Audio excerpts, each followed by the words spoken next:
A mí me van a permitir que me siente porque entre algunas de mis características es que tengo una doble escoliosis de columna y estoy mucho mejor sentado que de pie. En primer lugar, Juan Carlos, muchas gracias.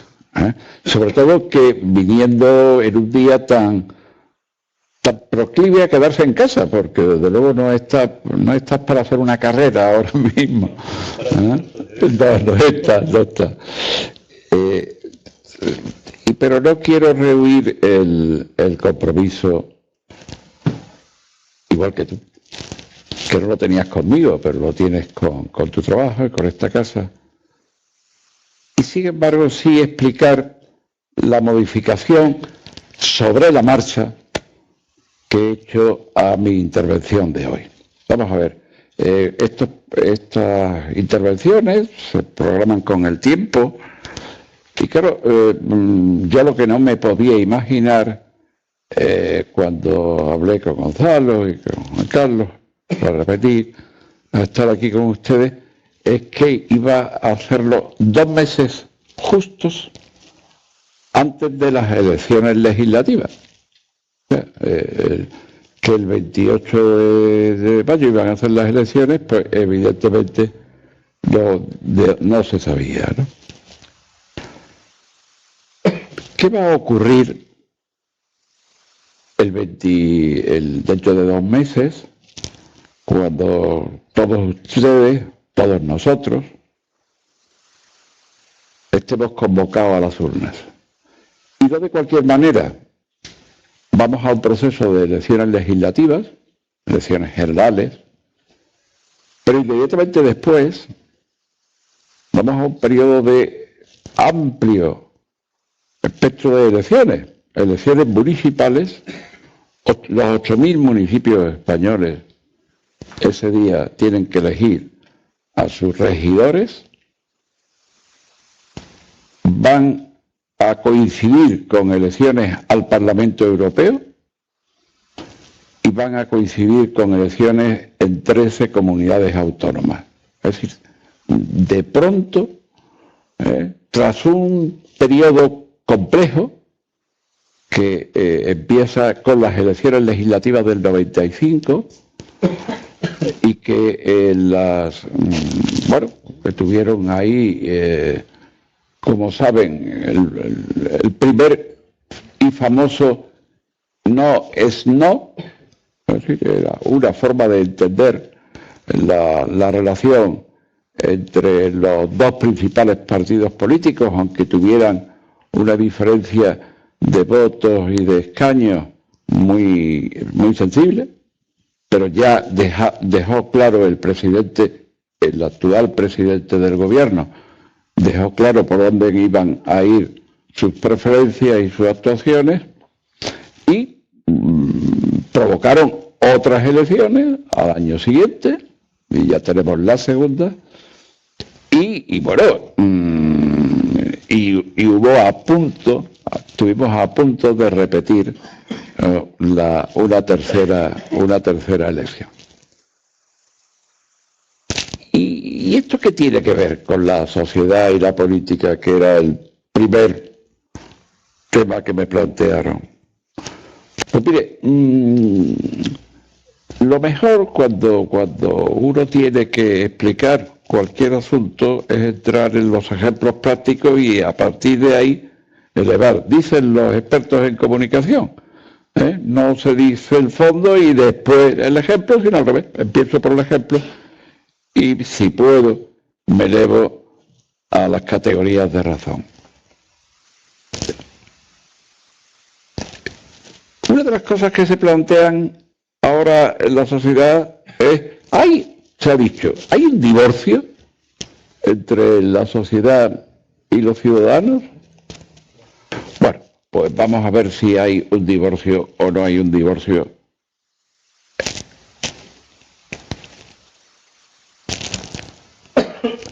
Entre la sociedad y los ciudadanos. Entre los políticos. Vamos a ver, hoy es evidente absolutamente evidente. Sí, yo soy muy... Eso es. Si le preguntamos, y le hemos preguntado a los españoles, ¿qué sentimientos les despierta la política? Pues miren, para hacerlo lo más fácil posible, le hemos preguntado a unos ciudadanos que acababan de votar, y que por lo tanto es un postelectoral de las elecciones autonómicas recién celebradas en Andalucía, y que de primera entrada, como primer sentimiento, le dice usted, oiga, ¿y la política qué? Le dice. Y pues mire usted, lo primero que me dice es desconfianza. Más de la tercera parte ante la política se muestran desconfiados. ¿Bueno? Pero si le incluimos el segundo sentimiento, que estaba en el 37, y le sumamos el 21, nos vamos a cerca del 60%. Claro, eso ya empieza a ser preocupante. Y ustedes me dicen, ¿y eso no había ocurrido antes? Pues sí. Lo primero que los ciudadanos, los potenciales votantes, tienen con la vinculación a la política es desconfianza. Y después, es que todos son ítems negativos. Bueno, todos no. Afortunadamente todos no. Pero fíjense que tienen indiferencia, aburrimiento, desconfianza, irritación, rechazo. Bueno, es que frente a un 2,8% de primer sentimiento, de entusiasmo, cerca de un 9% también de primer sentimiento, como compromiso, y una cifra similar en interés, pues claro, se decía antes, hay relación, animadversión, divorcio, incluso se ha utilizado el término, pues sí. Hay todos esos sentimientos negativos. ¿Y cómo es que no ocurre algo? Pues mire usted, porque estamos condenados a entendernos. Esa es la cuestión. La política no puede ser sustituida de manera democrática por ninguna otra fórmula. Claro, ya comprendo que ahora que vemos en tiempo real, por ejemplo, lo que está ocurriendo en Venezuela, y tampoco, bueno, Venezuela pueden poner cualquier otro, porque no dejamos de tener ejemplos, ¿no?, en los que no podíamos llamar una democracia libre y apacible a las fórmulas que tienen adoptadas en esos países. Y ese es el problema de las relaciones de los ciudadanos con las instituciones. Yo, si he aprendido algo en esta actividad, estos 30 años de dedicación, no solo a la relación con la política, pero muy mayoritariamente en dedicación en tiempo y en esfuerzo a la política, como decía antes Juan Carlos, con dos líderes de un partido, José María Aznar y Mariano Rajoy, que a su vez han sido en esa etapa presidentes del gobierno, y con los que siempre he mantenido una muy buena amistad, pero una gran independencia. Por ejemplo, nunca he sido militante del Partido Popular porque creía que una de las cosas que yo tenía que ganarme era la confianza, a su vez, de unas personas que iban a pedirme opiniones, no sé si trascendentes o no, pero de luego muy continuadas en el tiempo, para que mi trabajo sirviera para algo, y uno es, pues eso, la independencia, es decir, yo no dependo jerárquicamente del jefe del partido, yo soy un asesor externo. Y cuando vemos que el rechazo a la política de la mayoría de los ciudadanos, claro, ustedes me dirán, oiga, es que lo que usted me está enseñando es una encuesta. Y ya saben ustedes que últimamente las encuestas tienen mala fama. Y mucho más si esta, por ejemplo, es del CIS. Esta es de hoy. O sea, parece que me han prestado un pie para que pueda apoyar algunas tesis. Mire, yo, eso lo tengo que decir pronto, yo no me he unido a una turbamulta que ha decidido que al profesor Tezanos, que es el presidente del CIS actual, había que quemarlo en la hoguera. Yo conozco al profesor Tezanos hace más de 30 años. Ya era catedrático de universidad, bueno, no era catedrático, pero estaba a punto de alcanzarlo. Y he estado cuando digo por los pueblos de España, pues yo recuerdo dando mesas redondas en Ávila, que no es precisamente Nueva York, ni tampoco Madrid, sobre los temas que estamos tratando. Y yo tengo un buen criterio de él. Y se metió en un jardín impresionante, que es intentar explicar mucho las cosas. Y yo, que tengo familiares médicos, mi hijo, por ejemplo, yo no sé, ni la menor idea de qué puñeta es una receta. Pero no solo porque escriban muy mal, sino porque la bilirrubina no sé lo que es, ni necesidad que tengo. Como finalmente diré. ¿Por qué? Pues porque eso hay gente que lo sabe, y yo no soy de los que lo saben. Y cuando estamos tratando de determinadas cuestiones, por ejemplo, la medición de lo que los ciudadanos, me van a permitir que no entre en el juego de ciudadanos y ciudadanas, tomarlos como genéricos, porque yo ya estoy muy mayor, y no estoy para andar todos los santos días, y mi mujer me perdone por este asunto, pero no estoy yo para andar con los tiempos. Bueno, entonces, yo lo que digo es que es bueno saber que con el profesor Tezanos, con el CIS como departamento oficial del gobierno, del gobierno, pero que forma parte de la administración, pues tenemos una información de primera mano que no debíamos desaprovechar. Por ejemplo, yo las únicas encuestas que voy a leer en profundidad de aquí a las elecciones legislativas son las que lleven este escudo del CIS. ¿Por qué? Porque no les haré ningún caso, de hecho todavía no lo he visto. ¿Cuáles son las estimaciones que ellos hacen? No lo voy a hacer nunca. Pero hay determinadas cuestiones que o tiene uno este instrumento o no van a servirle para nada. ¿Por qué?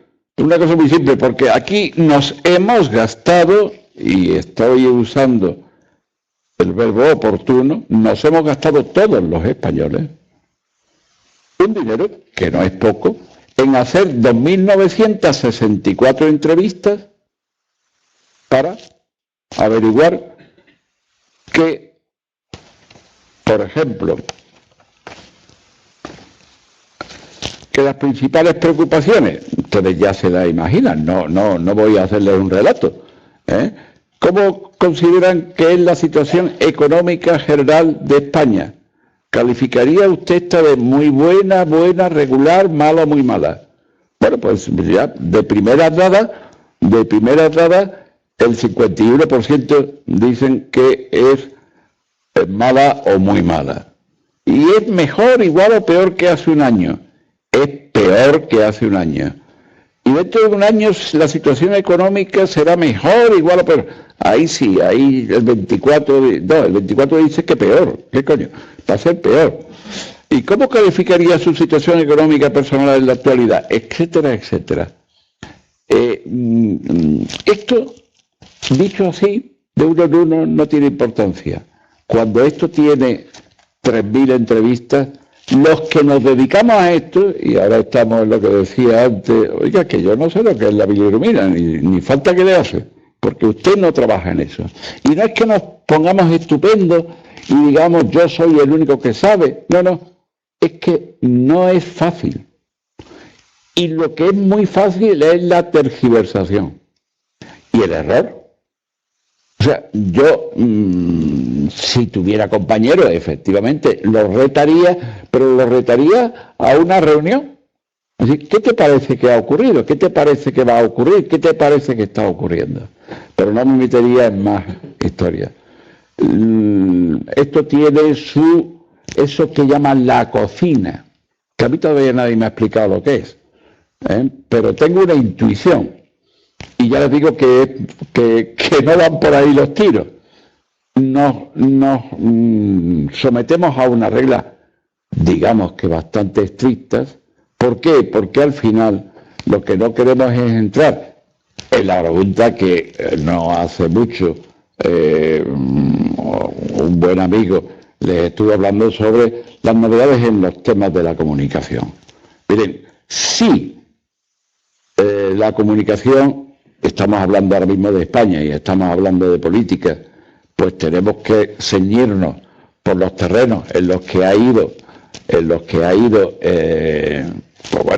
pues eso se llama el fact night, etcétera. Pues claro, a mí no me extraña que digan que aquí, sin más problemas, cogen y en directo, hasta aquí, el 30 y tantos % y tal y cual. Y bueno, pues muy bien. Pero con eso, desde luego, salvo que se pretenda, y estoy convencido, por todas las prevenciones que hace previas, que el profesor que preside hoy el Centro de Investigaciones Sociológicas no está en su ánimo meterse en esos berenjenales. Creo que no se lo merece, creo que el centro tiene muchos años, la gente que trabaja allí es gente honrada y seria, nunca he trabajado dentro de esa casa y sin embargo pongo la mano en el fuego por ellos. Esa es la cuestión. Y ahora, pues veremos a ver lo que pasa. Y para contestarlo pronto, no tengo ni idea. Claro, faltan 2 meses. Y en 2 meses sabremos cosas, no tantas como quisiéramos, pero tendremos alguna información suplementaria a la actual. Muy bien. ¿Y qué más? Aparte de estas casualidades que nos llevan a decir que, miren, que tenemos elecciones en 2 meses y usted tendrá que decirme y tal. Bueno, pues yo tengo que decirles algo más. Mire, yo sé que todas las encuestas tienen lo que nosotros llamamos sesgos insalvables. Es decir, que no sirven para nada. Hombre, para algo sí, pero con mucho cuidado. Por ejemplo, ustedes saben que hay una forma de medir el paro en nuestro país. Está bien. ¿Y cuál es la fórmula para medir el paro? Pues es que hay una encuesta de población activa que se hace bajo la tutela de la Comisión Europea. Pero es que además, en lugar de hacer, y este es muy buen trabajo, 3.000 entrevistas, se hacen con 36.000 entrevistas. Pues son muchas entrevistas al trimestre. O sea, 12.000 al mes. Son muchas. Insisto, fórmulas y criterios de la Comisión Europea. Y claro, ahí hay que cogérsela ya bien, porque cuidado que ahí no se puede decir, es que eso no tiene, no, eso tiene una calidad de primera. Y ahí, teniendo en cuenta lo que los españoles, no lo que dice el CIS, sino lo que han dicho los españoles, los extranjeros no, porque los extranjeros no se le hacen encuestas, sí, vamos, se le hacen, pero cuando corresponde, no, aquí esto es para españoles. Pues, por ejemplo, el número de parados que aparecen es más del doble de lo que correspondería. O sea que tiene un sesgo, una desviación del 112%. Y si en un asunto tan importante como es la vinculación o no al mercado de trabajo, si estoy trabajando o no estoy trabajando, tengo una desviación del 112%, ¿por qué va a aceptar el SIS en las estimaciones de votos? Pues no lo sé. Pero ahí lo mejor es callarse. ¿Por qué? Porque si no, lo que se crea es una gran confusión. Si yo les estoy diciendo, y no lo digo yo, lo dicen los resultados de una encuesta que ha hecho el SIS, y se le han preguntado a 3.000 personas, a 2.930 y tantas, y dicen que están en paro más del doble de los que realmente están en paro, pues claro, lo primero es la perplejidad. ¿Y cómo a partir de ahora sigo yo avanzando? Pues no sigo avanzando. Entonces, si uno tira la toalla, pues no se entera. Si continúa como si no hubiera pasado nada y no me entero de que me está dando un porcentaje de personas que es el doble de las que tendrían que salir en situación de paro, pues ocurre exactamente igual, que voy a tener un gravísimo problema. De tal suerte que no les digo, como ustedes no son especialistas en esto, déjenlo, pero no se empeñen, porque con la mejor voluntad del mundo, pues muchas veces no voy a acusar a los medios de comunicación, digo, pero que hay que tener cuidado con las cosas que se manejan, porque o le advierten a ustedes que tienen unos sesgos sistemáticos, prueba de ello es que no se habla de ello, que no se habla, que es lo que yo culpo a algunas instituciones. De eso no se hablaba. Bueno, pues no se hablaba. Pues está usted, si no engañando, está usted impidiendo la cercanía a la verdad. Y hay que decirlo. Esa es la primera. Bien, siguiente cuestión. Cuando estamos hablando, que está muy bien, del divorcio o la cercanía, no voy a llamar, algunos se utiliza el cariño y tal, pero ¿tan mala es la relación de la ciudadanía con los políticos? Hombre, yo soy ahí, no puedo ser imparcial. Yo llevo casado con una política 40 años. Y claro, pues mire, hasta ahí hemos llegado en el sentido de que ha anunciado que abandona el escaño, vamos, que abandona la actividad política, no la política, pero sí la actividad política en el campo del Congreso de los Diputados. Sí, la pregunta que uno se tiene que hacer es, oiga, esas relaciones son tan difíciles como para que hagan, por ejemplo, preguntas que ayer un compañero de esta casa me hacía para un post y tal. Oiga, los políticos pueden vivir con las relaciones tensas que hay entre la ciudadanía y tal. Pues pueden venir, pero que yo te diría que estás leyendo esto, pero no lo estoy leyendo.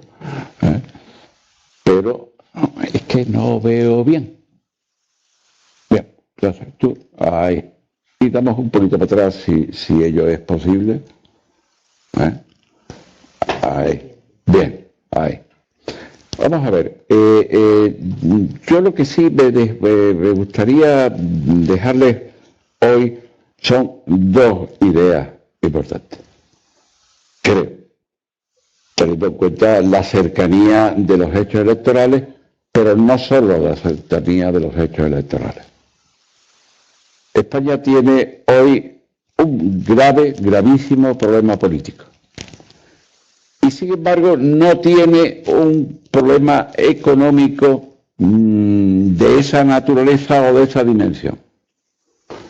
España está en una situación de crisis muy intensa, de tal suerte que ahora les pondré un ejemplo, más que un ejemplo, es un análisis antiguo, para que se haga una idea. Yo lo vi por primera vez cuando tenía 17 años y es un análisis comparativo entre la situación actual en Cataluña y la situación en España en tiempo de la guerra civil. Sí, cámbialo, ponlo en la U del conflicto. Hay la U del conflicto. Bien. Y ahora, antes de continuar, tengo que hacer una advertencia. No hay manera de soslayar el hecho que un acontecimiento superado por el paso del tiempo tiene un hecho que los diferencia. Y citando a Perogrullo, el paso del tiempo. Es decir, no es la España del 36, globalmente considerada, no es nada, se le parece a la Cataluña del año en el que estamos. Pero para nada. Ni desde el punto de vista económico, ni desde el punto de vista político, ni desde el punto de vista social, tienen nada que ver. Sí, aquí no vamos a tener un conflicto civil abierto como el que tuvimos en España entre el 36 y el 39. Pero miren, para saber de qué estamos hablando, a esto no es en el caso de España, es la sociología del conflicto, se le conoce como la U del conflicto. Pues mire, ¿qué es la U del conflicto? Pues sí, por comparar y por conocer, nos remontamos al año 31, al periodo 31-36 en España, pues nos encontraremos con algo parecido a lo que están viendo en la pantalla, que es que en el año 31 hubo un buen resultado de lo que se llamaban y se llaman izquierdas, un centro fuerte y una derecha. En ese momento, todas las candidaturas monárquicas y tal y cual estaban en declive. Bien. Año 31. 2 años más tarde, el 33, allí iban las cosas muy rápidas, se da casi la vuelta, que no es vuelta, porque el centro sigue siendo potente. La derecha avanza y la izquierda, recuerden la hazaña, el problema de la izquierda caidita que se acaba devorando a sus propios líderes, y en el segundo hay un avance importante de la derecha, la CEDA, es la fuerza no predominante porque no tiene, pero sí está claramente por encima de las candidaturas de izquierda. Y ese es el problema, que en muy poco tiempo, en menos de 3 años, en las elecciones del 36, lo que se plantea es 2 bandas, la roja y la azul, que lo que es estremecedor es los porcentajes.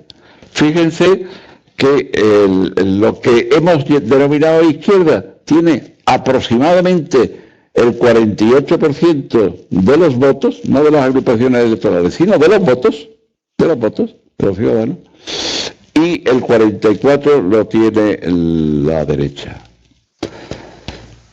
Y eso, cuando no hay unas fuerzas políticas que compensen, que atenúen, pues da esa imagen que en el caso español, en la época del 36, insisto, en las peores condiciones, crisis económica internacional, entonces no se sabía ni lo que era una crisis económica, se sabían las consecuencias, pero incapaz de reconocer lo que estaba pasando aquí y en el mundo.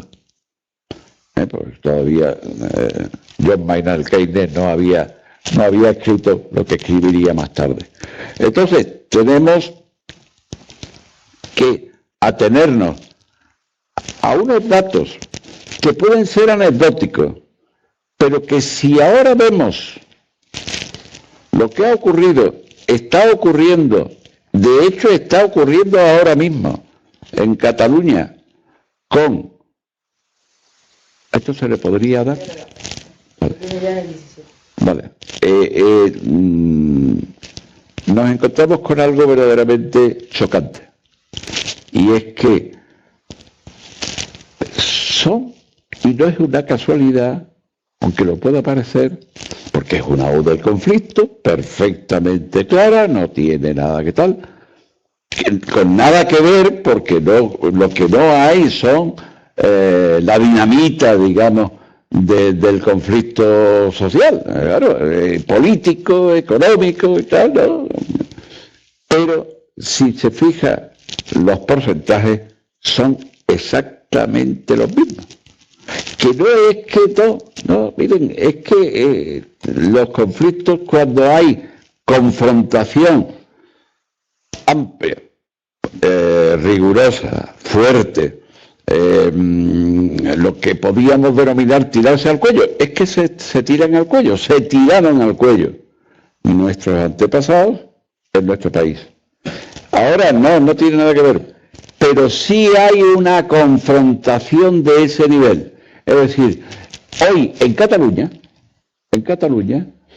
hay familias, por ejemplo la mía, primos hermanos, que no se hablan. Ellos hermanos, no primos hermanos míos, pero ellos hermanos, y no se hablan. Eso hoy en Cataluña se produce. Y, desde luego, si España quiere salir como entró, es decir, con un Estado de Derecho que respeta una Constitución, que le sirve para articular todos los procedimientos, y estamos viendo estos días hasta dónde, es decir, aquí una de las ramas del poder, el de la justicia, está ahora mismo juzgando a personas que están en la cárcel y que llevan en la cárcel más de un año y que están siendo encausados por delitos que pueden ser sedición, rebelión. No entremos yo desde luego no me atrevería, para eso están los tribunales. Pero lo que sí está claro es que tenemos un muy grave problema políticamente hablando. Económicamente, yo estoy viendo todos los días, igual que ustedes, y ustedes, buena parte con mucho mayor conocimiento que el mío, están viendo las noticias alarmantes de que puede ocurrir. Miren, yo he vivido, y ustedes también, lo que ocurre es que no se enteraron, el mes de julio del año 12, cuando estuvimos a punto de que nos echaran de la Unión Monetaria, pero a punto. Y yo tuve que asesorar a quien tenía que hacerlo yo, para decirle, presidente, esto viene mal. Y llegó un momento en que le tuve que recomendar, presidente, tú mañana a las 9 tienes que estar en el Parlamento diciéndole a los diputados, es decir, a los representantes de los españoles, que le vas a bajar, por ejemplo, a toda la función pública, por ejemplo, en primer lugar a todos los diputados que estaban allí sentados, y a todos los trabajadores públicos, un 7%. de sus ingresos, que fue lo que era el 7% de sus ingresos de ese año. Claro, cuando de lo que estamos hablando es de, oiga, esas cantidades no son menores. ¿Qué tenemos? Pues mire usted que comparado con lo de Cataluña, esto lo del 7% y tal y cual, son décimas en pasota que dicen en mi pueblo. ¿Qué ocurre? Que fuimos capaces de derivar lo más peligroso de la crisis. ¿Es falso que aquello saliera por casualidad? No. Eso costó mucho, y ha costado muchísimo. Y evidentemente, igual que le ocurrió, en sentido contrario, al señor Rodríguez Zapatero, en política se pagan siempre, no los errores, sino las circunstancias. Si viéramos un poquitín, a ver, sí, eso es. Las elecciones no se ganan, sino se pierden. Eso parece un juego de palabras. No. Mire, yo eso me tocó vivirlo. Le podía haber tocado a otro, pero me tocó a mí. Igual que a muchos españoles que profesionalmente estaban en esos momentos dedicados profesionalmente a este asunto. Mire, el año 2004, el domingo, quiero recordar quizás que el 11, los resultados previstos eran un triunfo del partido del gobierno, que era entonces el Partido Popular. Estaba gobernando José María Aznar, pero que no se presentara a las elecciones porque se retiraba, y se presentaba José María Aznar. Iba a ganar iba a ganar Mariano Rajoy. 7 puntos. Bueno, pues qué mala suerte. Por eso las elecciones no se ganan, sino se pueden perder, simplemente porque estallaron unas bombas y hubo consecuencias de manera inmediata, de tal suerte que gente que no iba a ir a votar, fue a votar. Gente que iba a ir a votar determinadas formaciones políticas, votó a otras. Gente que tal. Oiga, un vuelco de ganar por 7 puntos, 7 puntos y medio a perder por 7 puntos. Es un vuelco. ¿Y qué ocurre? ¿Que eso no puede pasar a hoy? Pues sí que puede pasar. Lo más probable sea que no, pero nunca lo podemos saber, porque la política está presidida siempre por el principio de incertidumbre. Porque no estoy hablando de la física teórica, estoy hablando del día a día de la política. No sabemos lo que puede ocurrir mañana. Evidentemente hay unas tendencias.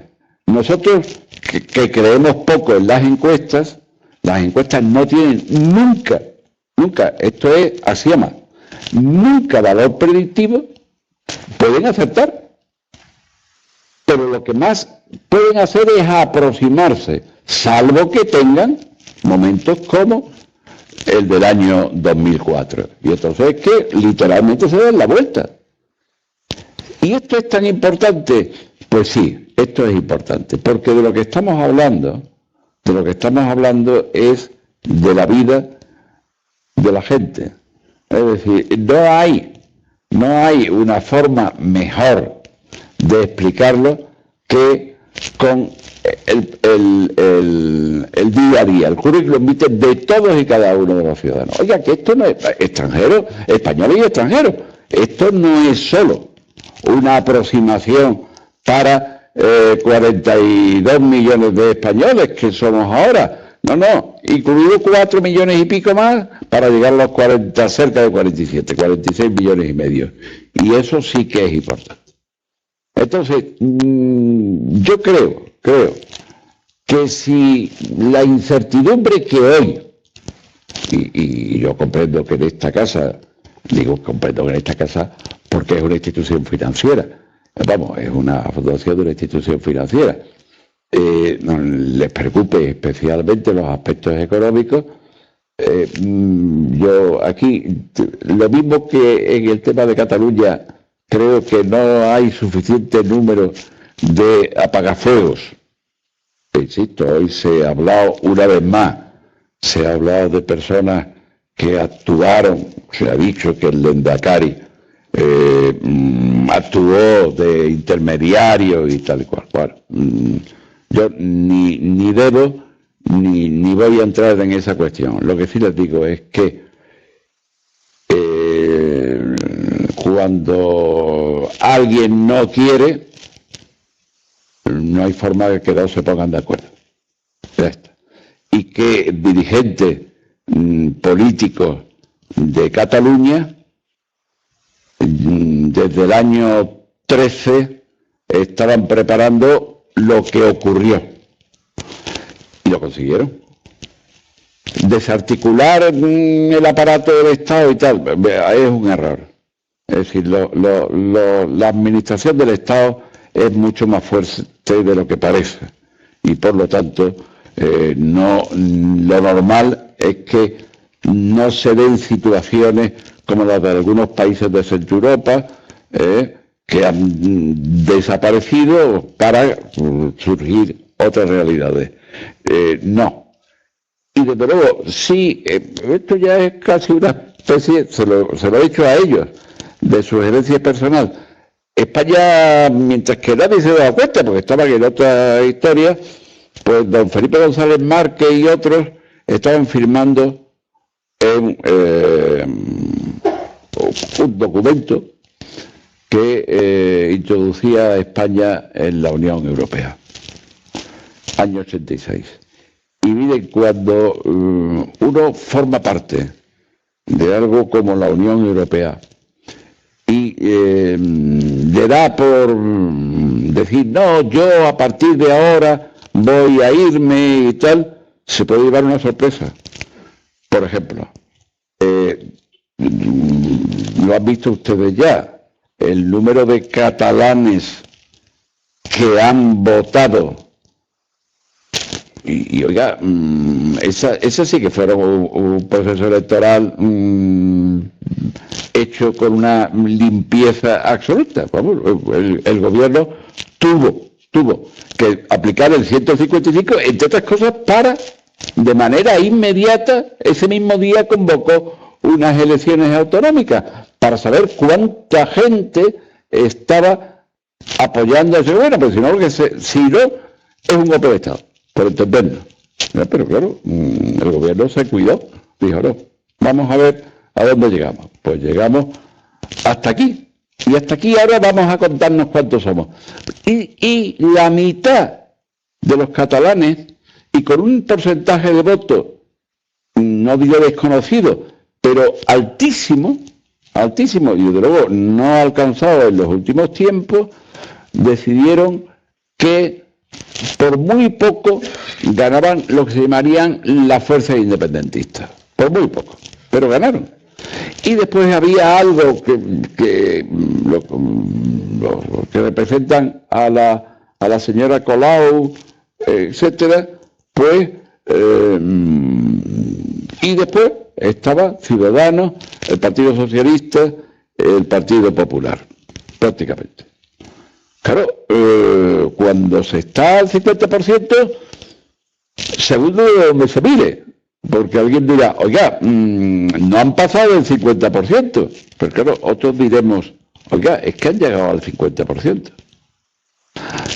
Y claro, cuando no hay ninguna pega en los procedimientos, cuando fue de una limpieza como hacía mucho tiempo que no se veía, y estaba además, no es que estuviera todo el mundo, como si no hubiera habido nadie mirándonos desde el exterior, pero es que además nos estaban mirando desde el exterior. Hombre, yo creo que ahí sí podemos decir que cuando se llegan a esos niveles de representación política que representan a su vez una confrontación que, hombre, ya sería bueno que no tuvieran ni un incidente. Afortunadamente no ha habido incidentes extremos. Por ejemplo, que yo sepa, al menos no ha habido ningún muerto. Pero no hay que andar ahí con juegos malabares. España necesita con urgencia que las fuerzas políticas canalicen sus esfuerzos a buscar, pues, dijo Ortega, lo de la conllevancia. Bueno, lo de la conllevancia. La conllevancia es pobre. ¿Por qué? Por algo elemental, porque estamos perdiendo ocasiones. Es decir, llevamos unas cuantas décadas de avance, progreso, creación de empleo, de riqueza, etcétera. Hemos dado la vuelta al país como si fuera un calcetín y ahora hay obstáculos al desarrollo, que diría el profesor Tamames. Obstáculos al desarrollo. Y mire usted, y estamos perdiendo ocasiones y es una tontería. No tenemos por qué perder, por ejemplo, además, en una comunidad como la catalana, que ha sido siempre cabecera en los avances en materia socioeconómica. Yo creo que ahí tenemos un problema. Espero que se canalicen los esfuerzos de manera inteligente tras las próximas elecciones legislativas. Espero, y ahora sí que lo tenemos cercano, en 2 meses tendremos este u otro gobierno, y espero también que, porque hay que colocar las cosas en su sitio. Es que, mire usted, sí, pero es que no han sido los de Extremadura. No. Oiga, es que los que queremos ser independientes somos nosotros. Muy bien, pero entonces carguen ustedes con esa parte de la responsabilidad. Eso sería una de las cuestiones.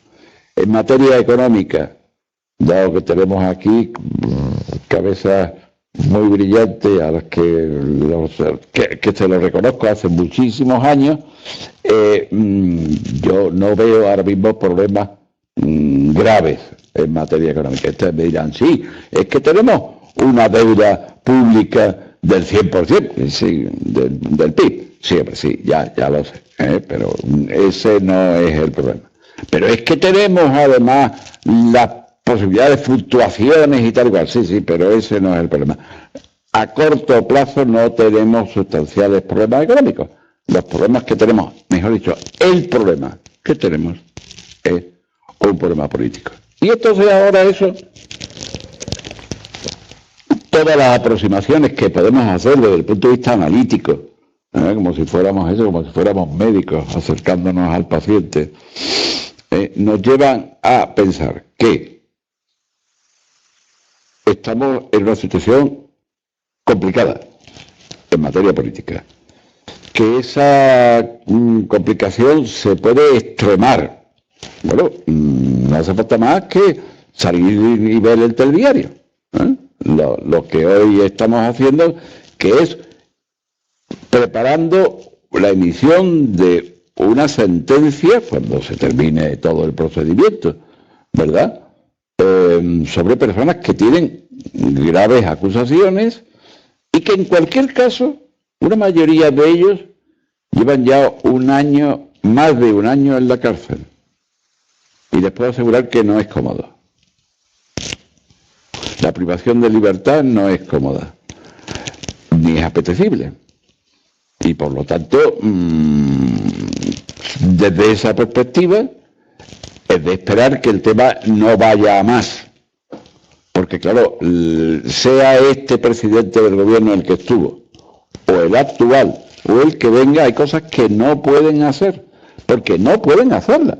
O sea, que es imposible, no se puede. Usted no puede renunciar a la soberanía nacional, ¿no? ¿Ve usted? ¿Por qué? Porque es la Constitución la que nos dimos. Si no, hay unos procedimientos que ustedes conocen. Bueno, entonces esto está suficientemente complicado como para decir, miren, esto necesita un trabajo de ingeniería fina, necesita inevitablemente unos cambios, no en las normas ni en las personas, unos cambios en los comportamientos porque si no va a ser muy complicado, excepto en lo que se está contando. Si es que lo estamos viendo, lo están contando cómo fue.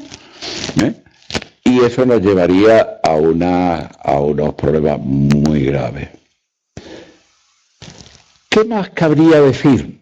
Bueno, pues cabrían entrar en temas que podríamos llamar menores. Menores, no hay. Cuando decimos, por ejemplo, digo por salir de los debates, que ahora vamos a, ya se está debatiendo sobre los debates, debatir sobre los debates, pues el otro día se producía en San Francisco un debate en el que se enfrentaban con una regla muy marcada una persona y una máquina en un debate político, el que se le planteaba a ambas oiga, ¿usted cree que quiero recordar, usted cree que al ciudadano y a la máquina que habría que ayudar especialmente a los menores de los preescolares, todavía más en materia educativa? Más o menos, ese era el debate. Bueno, pues se llegaron insisto, bueno, como ustedes saben, los norteamericanos, por su sistema educativo, desde que tienen 5 años están debatiendo. O sea que ellos los colegiales inmediatamente los ponen a debatir. Y está muy bien.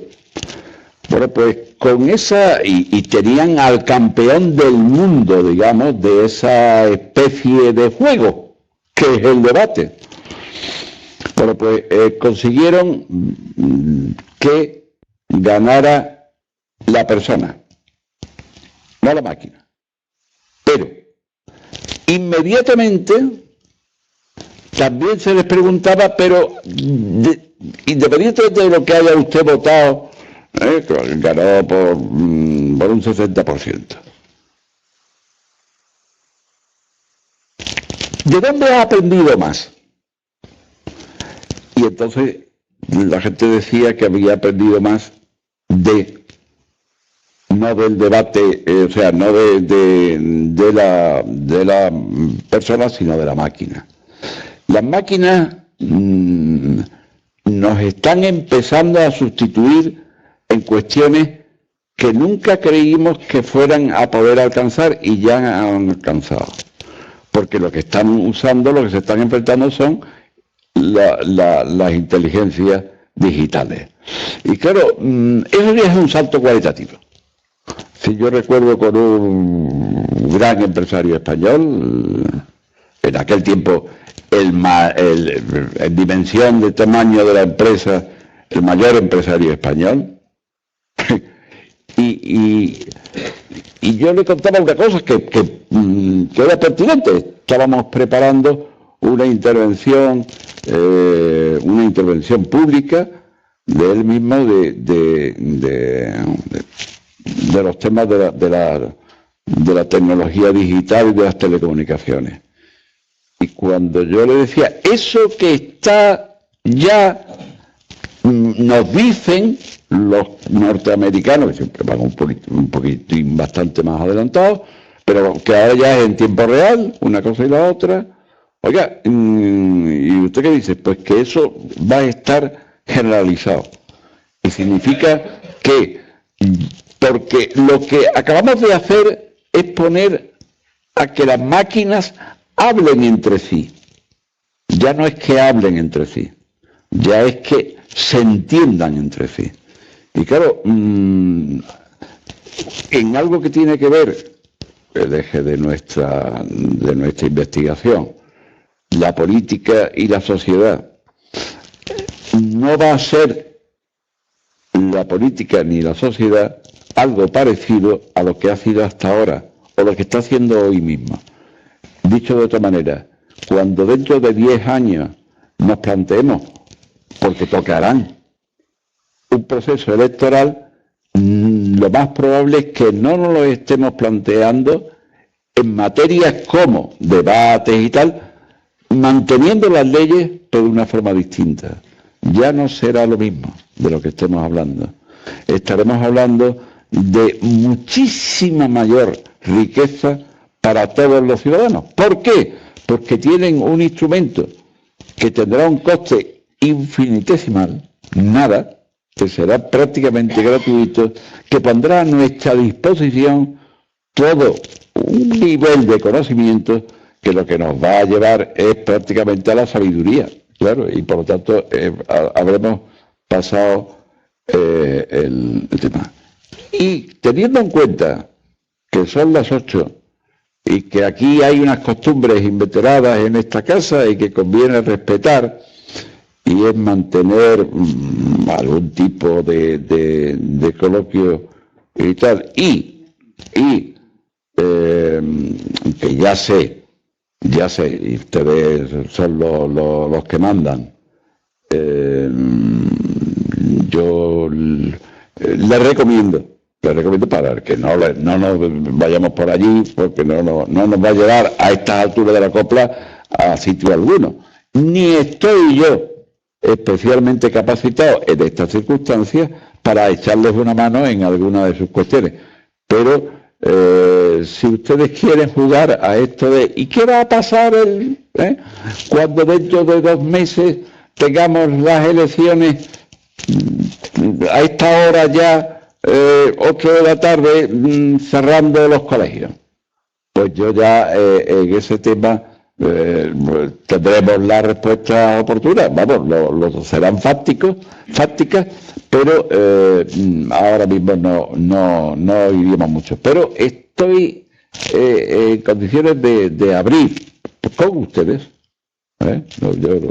Yo esto llevo ya algún tiempo, abrir con ustedes cualquier tipo de diálogo sobre la ciudadanía, sobre la política, sobre el divorcio, era uno de los temas que se tocaba, o no. Y si a ustedes les parece, pues por ahí podemos circular, o nos vamos a tomar un café. O sea, tienen ustedes... Yo aprendí una cosa, Juan Carlos,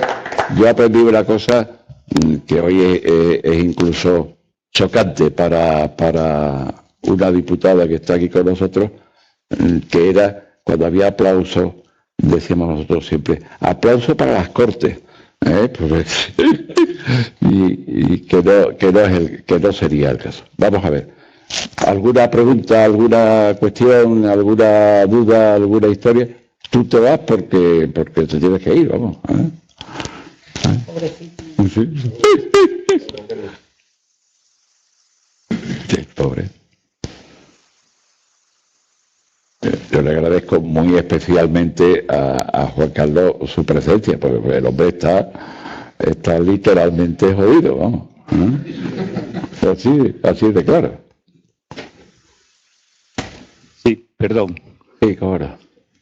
Ha hablado usted acerca del problema político más importante que tenemos, que es el problema de Cataluña, y ha establecido un paralelismo refiriéndose a la luz del conflicto entre la situación en 1936 y la situación en Cataluña en las elecciones pasadas. Entonces, no, simplemente quería indicar que ese paralelismo, pues, que no es, digamos, o no parece en principio del todo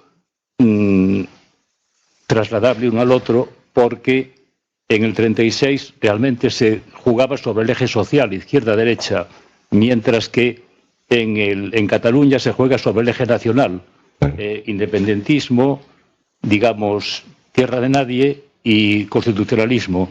Entonces, claro, ¿cómo se podría tratar de revertir eso intentando que las fuerzas, digamos, que están en el independentismo puedan situarse, si no en el constitucionalismo, sí en un terreno intermedio? Gracias.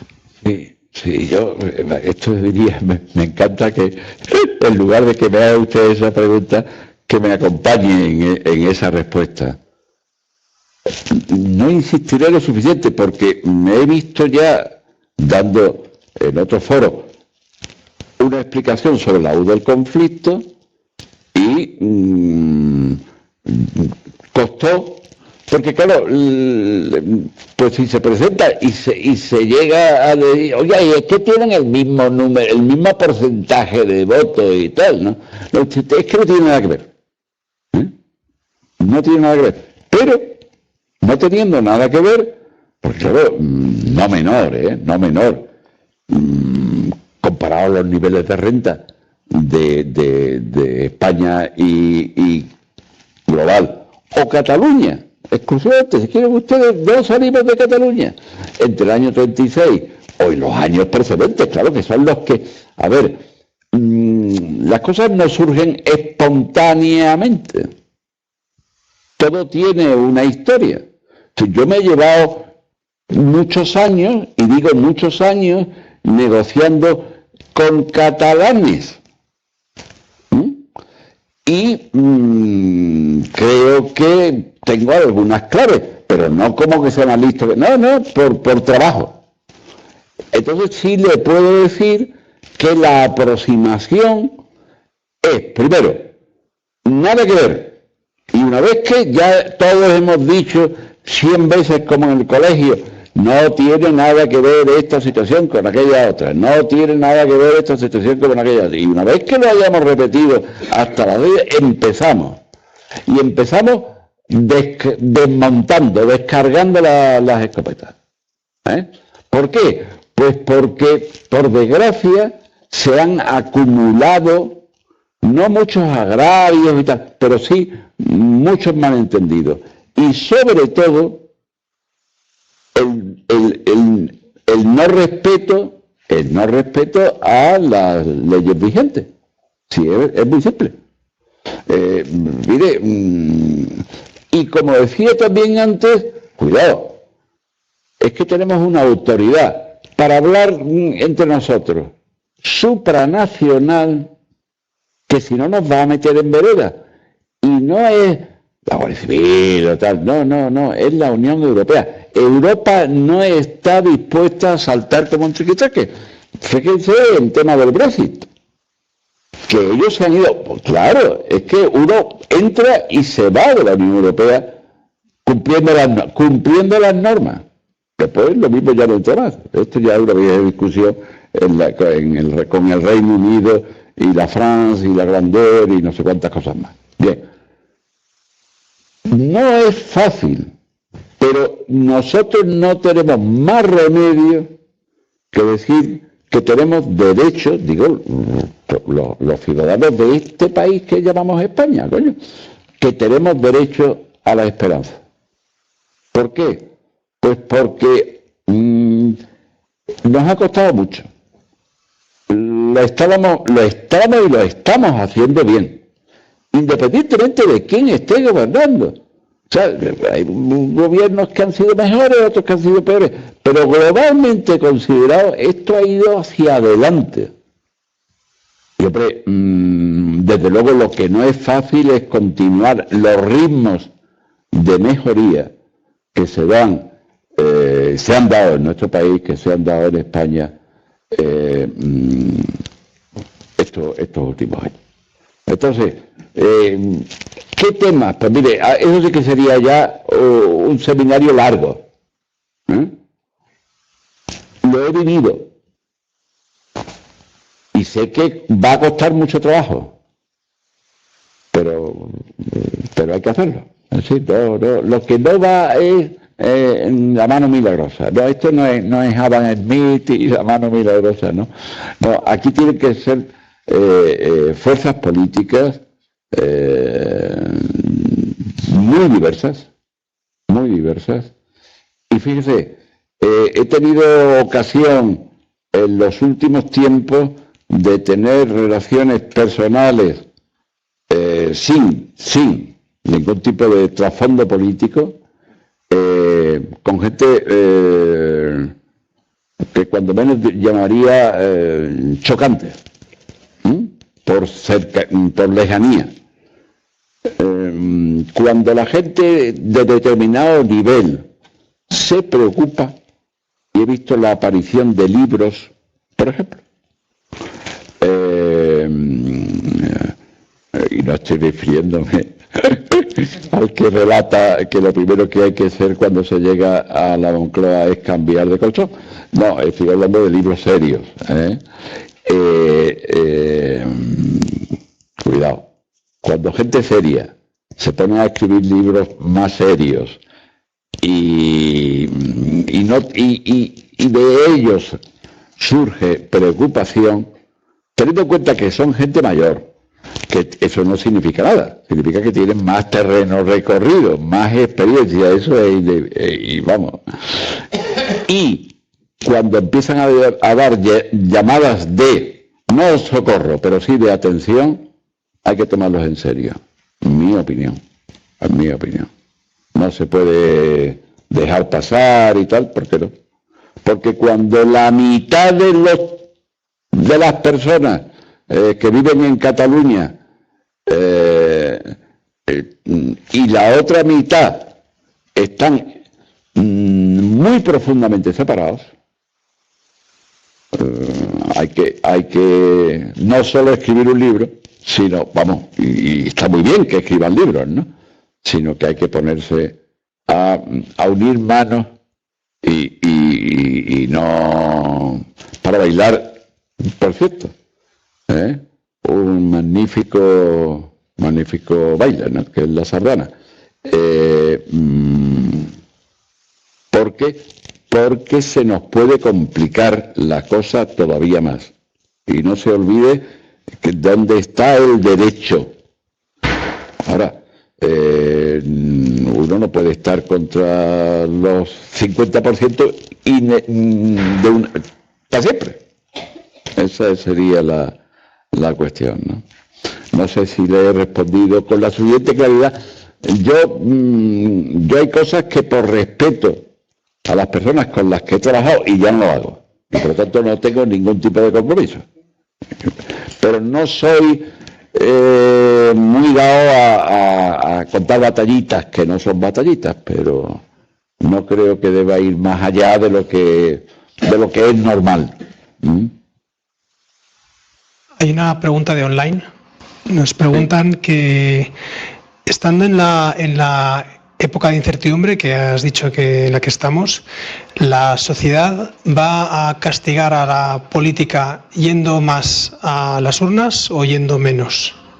Esa es muy buena. Esto sí que ahora entraría en el tópico de me encanta que me haga usted esa pregunta y tal. No lo sabemos ahora en este momento. La última experiencia que tenemos, y digo la última porque ha sido poco, el 2 de diciembre se producían elecciones al Parlamento de Andalucía. Y allí sí se notó una caída del nivel de participación con respecto a las anteriores elecciones al Parlamento andaluz. Y de manera tan notable que cambió, algunos se han atrevido a decir, el régimen político andaluz, por aquello de que llevaban siempre los socialistas, no porque hubieran ganado todas las elecciones, en el año 12, como se recuerda, pues las ganó el Partido Popular, pero con tan pocos votos de diferencia y diputados de diferencia, que simplemente la presencia de Izquierda Unida, con también un núcleo pequeño de diputados, pues les permitió gobernar, seguir gobernando, mejor dicho, no gobernar, seguir gobernando hasta ahora. La lógica implicaría en esta ocasión, en la medida en que se ven más competidas, unas elecciones con un mayor nivel de participación, que no va a ser fácil, porque en el año 16, o sea, hace 2 años y medio, porque no han llegado todavía a los 3 años, nos encontramos con un nivel de participación no menor. Estamos en el 60 y tantos %. no está en lo máximo. ¿Es previsible alcanzar? Pues, por ejemplo, antes que estábamos hablando de Cataluña, en las últimas elecciones autonómicas en Cataluña hubo un récord. Nunca había habido un nivel de participación como ese. ¿Por qué? Pues porque empezaba a notarse en un sector y en otro el grado de confrontación que se estaba acumulando. Esto es la teoría de las esferas cargadas de energía eléctrica, de energías inversas. Es decir, usted va metiendo mucha carga positiva en un lado y carga negativa en el otro y se acaba provocando las chispas. Bueno, aquí, ahora mismo, la lógica indicaría un nivel de participación alto, más alto que en anteriores, porque se esperan movimientos importantes. Muy simple. En las últimas elecciones las ganó el Partido Popular, en el año 16, con una fuerte distancia de la segunda fuerza política que fue el Partido Socialista. Hoy las primeras casas encuestadoras que se atreven a hacer algunas estimaciones y previsiones dicen lo contrario. Ya eso es un vuelco. Entonces, si el Partido Popular ganaba con 137 diputados, el otro tenía 80 y tantos, imagínense que pudiera que se volcara y que el resto entraran, salieran y tal, pero simplemente eso, por ejemplo, el señor Sánchez, presidente del gobierno, legítimo, aunque el procedimiento, digamos, muy entre comillas, ha sido raro, extraño y legítimo, podríamos decir, pues sí. En España nunca se había producido que tras unas elecciones que ganara un partido gobernara otro, por ejemplo. Oiga, y tampoco es una cosa, en los Estados Unidos, la señora Clinton, que usted y yo recordemos, ganó las últimas elecciones. O sea, no fue el señor Trump. Ellos tienen un sistema que votan después por estado, claro, y corresponden a los colegios, a los votos electorales. Bien.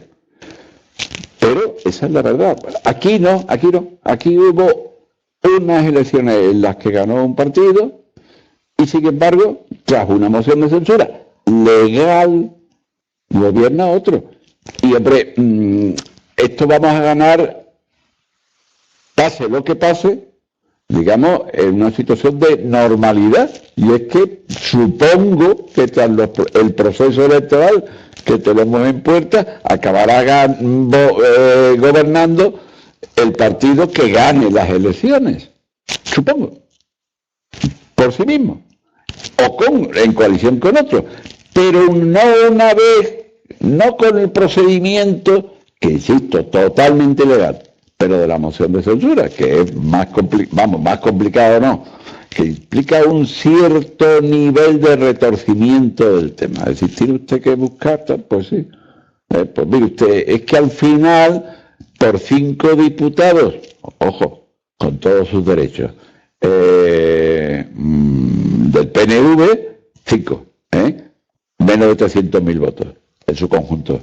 Pues gobierna el señor Sánchez y no el señor Rajoy. Por ejemplo, por poner una de las salidas de patas de banco. Hay una última pregunta de internet. Dice, ¿puede contarme alguna anécdota personal de alguno de los políticos con los que ha trabajado para cambiar mi opinión sobre ellos? Pues hombre, les podría contar miles de anécdotas de mi mujer, y entonces, pero como ya no se presenta en las próximas elecciones, pues no y tal. Pero mire, les voy a contar una que personalmente me resultó enternecedora por la edad. El presidente del gobierno, Rajoy, en el año 11, cuando ganó las elecciones, pues a la semana fueron a visitar con su familia, tenían que trasladarse a de residencia a la Moncloa y él fue con su hijo el mayor, que entonces tendría 12 años, 13 años, cosas por el estilo. Y estando por allí, les preguntó, bueno, Mariano, ¿qué te ha parecido? Hay una saga de Mariano, su padre, él, su hijo, eso porque es costumbre. Sí, por eso. Le dijo, ¿qué te ha parecido los nombramientos del Consejo de Ministros que he hecho? Ah, sí, papá. Él conocía poco, pero conocía a Soraya, de Santa María, conocía a la presidenta de las Cortes, porque se conocen de Galicia y tal. Y dice, sí. Y ahora viene la parte emotiva, para menos para mí. Lo que no me ha parecido, lo que no me ha gustado, papá, es que a Pedro no lo has hecho nada. Y entonces, de la forma más normal, Mariano le dijo, pero Mariano dijo, es que Pedro no se dedica a esto.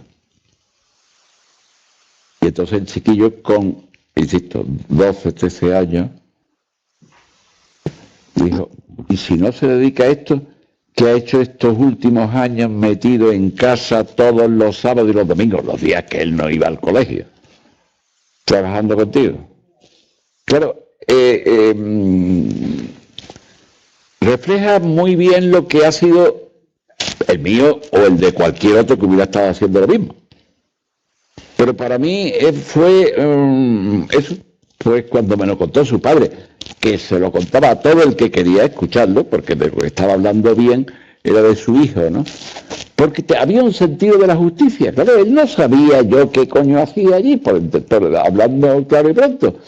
Y decía, y entonces, si no es que no se dedica a esto, ¿a qué se dedica? Porque aquí lo que está es que cuando yo estoy aquí los domingos por la mañana y vamos a comer, no tanto porque todavía este señor no se ha ido, ¿no? Y bueno, pues a mí cuando lo contaba, que él lo contaba como padre orgulloso de su hijo, para mí era un hecho de orgullo personal, porque, cuando un chaval tiene un detalle de una sensibilidad como esa, pues hay que agradecerlo, vamos. Yo por lo menos lo hice, ¿no? Ahora, eso sí, cuando son anécdotas, imposible. Yo he estado 2 mandatos con José María Aznar, digo solo la época de presidente de gobierno, son 8 años, y 6 años y medio en la época de Rajoy. Es una vida. Es una vida. Porque además, se me preguntaba ayer, oiga, ¿hay vida privada? Nada, imposible. No hay. Vamos a cerrar ahora un rato y después volvemos. No, aquí no se para nunca. Ellos no paran nunca. La vida de un político es muy singular y no es ni mejor ni peor, pero es que es distinta. Y eso les lleva a unos ritmos, a unas formas de trabajo y tal muy singulares. Es decir, yo comprendo, y mucho más cuando uno se enfrenta y no a juicios como los que estamos celebrando, sino a otros. Yo entiendo las críticas y tal. Ahora bien, los políticos son gente hechos de un mineral especial. Yo no sabría hacerlo. Eso lo tengo claro. Y no lo he hecho.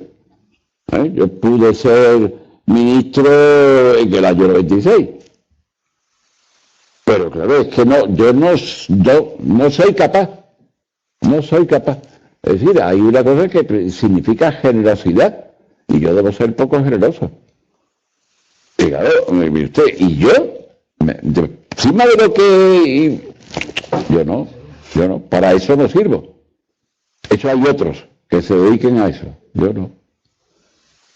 Y hombre, eso yo creo que se lo debemos todos. ¿Por qué? Porque claro, no lo hemos dicho, y eso desde el principio. Es que no hay otra fórmula. Es decir, cuando se dice sociedad y política pueden divorciarse y tal. No nos hagamos mentales. No. Tiene que ser así. Y no se ha inventado de otra manera. Sí, las relaciones entre la política y la sociedad, si es que no se entiende lo uno sin lo otro. Y alguien lo va a hacer, lo tiene que hacer. Lo que hay que procurar es que sean los mejores. Y que aguanten.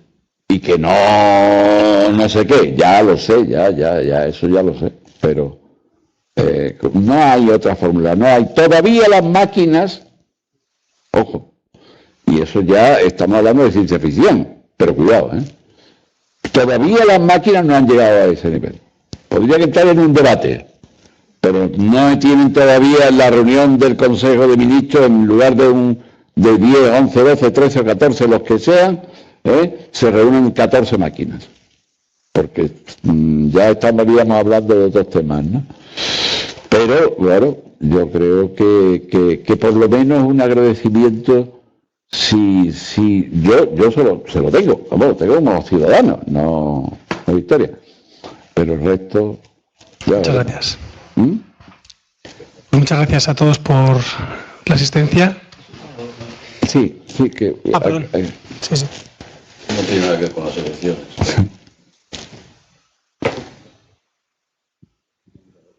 Está claro que España económicamente ha crecido muchísimo, pero yo ya tengo mis dudas de que intelectualmente haya crecido. Usted no echa en falta o en la sociedad, usted ha sacado una figura que es Ortega, usted no echa en falta que existiera ese tipo de intelectuales que de alguna manera fueran líderes, que yo creo que faltan ese tipo de líderes en la sociedad actual. Sí. Fíjese, da la casualidad, ¿no? Porque la última intervención pública que tuve, la tuve en la Fundación Ortega, fíjese, y bueno, pues tengo otras personas admirables en materia de pensamiento. Pero yo le tengo una especial predilección a Ortega. Ortega es no solo el producto de citas permanentes, ¿no? Yo creo que hoy iba alguna cita de Ortega, ¿no? Toda realidad no bien entendida prepara su venganza, ¿no? Y esperemos que no vayan por ahí los tiros. Sí, yo creo que no es que no hayamos avanzado. Es decir, usted puede decir con razón, no es fácil encontrar a pensadores como Ortega, y es verdad. Pero eso no se da al peso. Es decir, hoy no solo, y hay que ser justos, no solo tenemos un nivel de vida, con todas las desigualdades que podamos ponerle, pero claro, es evidente, o sea, nada que ver el nivel de vida del 2019 con el de hace 50 años. Pues no meternos más aventuras, no, 50 años. O sea, ya ayer por la mañana. Sí, pero el nivel medio no es fácil, claro, cuando estamos hablando, ¿dónde ponemos el principio y el final? ¿Nos quedamos en Ortega? ¿Vamos a Marañón, por ejemplo? ¿Nos atrevemos con Unamuno? Y estoy solamente hablando de pensadores españoles. Vamos a ver, en mi campo de actuación hemos tenido personas del pensamiento en las áreas sociales espléndidas. Para mí hay uno que es especialmente admirable, Linz. Linz tenía la característica que podía haberse, era alemán, de padre alemán, y podía haber elegido la nacionalidad alemana, pudo haber escogido la nacionalidad estadounidense, y sin embargo, y no viviendo nunca en España, ni enseñando en España, enseñaba en los Estados Unidos, sin embargo, nunca quiso dejar de ser español.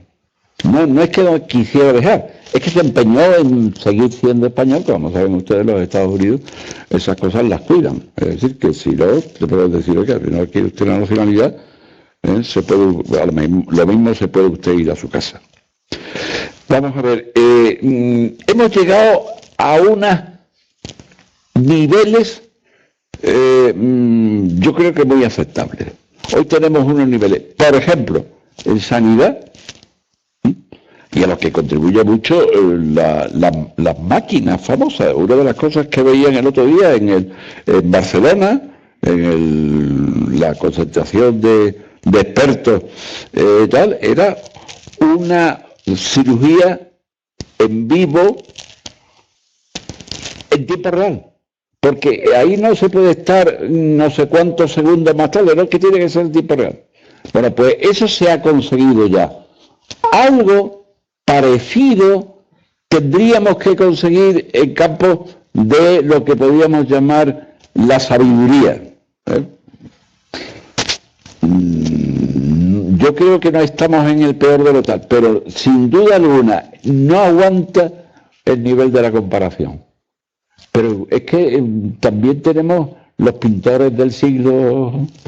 Y dice, claro, hay veces que tú, joder, pues ahora tenemos una racha de pintores, que es el siglo de oro. Pues mire usted, pues bendito sea Dios. Pero yo en ese sentido le doy toda la razón. Y aunque lo he derivado inmediatamente en el campo de, claro, lo que más trabajo intelectualmente es con temas relacionados con la sociedad, ¿no? Pero, y fíjese que es curioso. Linz, al que citaba, decía que cuando uno, sobre todo ahora que todo es con la máquina y tal, pues se pone en la máquina a buscar algo relacionado con la estupidez, el término estupidez, hay muy pocas referencias en castellano. Y sin embargo, en el campo de las ciencias sociales, el 70% de la explicación de la varianza tiene que ver con los comportamientos sociales estúpidos. Y no deja de ser chocante, porque significa un reconocimiento por parte de los que se dedican a la investigación en ese asunto, que no son muchos, por cierto. ¿Eso qué quiere decir? Que no hemos avanzado en este campo como tuvimos ocasión en otra época de tener pensadores más brillantes. Pues si quiere, pues es verdad. Lo que ocurre es que vamos a hombros de gigantes. Ya sabemos lo que sabía Ortega. Hasta ahí hemos llegado. Y algo que hay que continuar. Y yo creo que el ritmo que estos imprimieron en aquel tiempo hoy sería muy difícil. No lo veo. Pero, sin duda alguna, lo que sí tenemos es un porcentaje, el número. O sea, sí, yo comprendo que es jodido cuando uno lo cuantifica, pero es así. Es que hoy tenemos en el universo, ahora mismo, a día de hoy, 28 de febrero del año 19, hoy más gente dedicada a la investigación que en todo el resto de la historia del mundo. Pero me estoy refiriendo, como diría un amigo nuestro, al mundo mundial, no solo a España. Pero no vamos mal encaminados. Yo en ese sentido soy muy optimista, Yo creo que el mundo ha mejorado a pesar de la cantidad, bueno, estamos cansados de verlo, pero no por cansados menos cierto, porque es verdad que siguen muriéndose, pero en África especialmente, ¿no? Pero hoy comparados con lo de hace 30 años, nada que ver. Y las matanzas, sin duda alguna, y la guerra, sin duda alguna, pero también hay que decirlo que hoy el pobre crío, infante, que se mueren por falta de alimentos. Pero eso hoy ya es un problema, digamos, económico-administrativo. Lo digo con la mayor dureza para resaltarlo. Ese tema ya está resuelto. Porque va a sobrar. Si es que todas las profecías maltusianas y tal eran falsas. Vamos, no es que quisieran engañar, es que no se dieron cuenta. Bueno, mire usted, eso ya está resuelto. Eso no hay más que ponerse, no hay que hacer nada. Está resuelto, está hecho.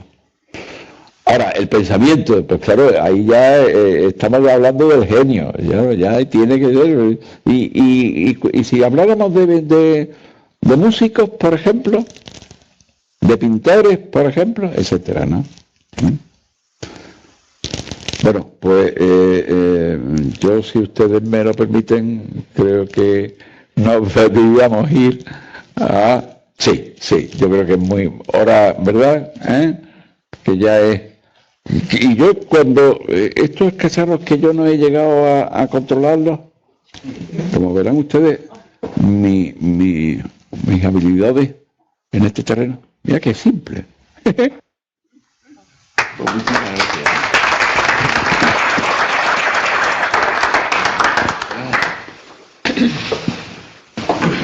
Y ahora que tengo...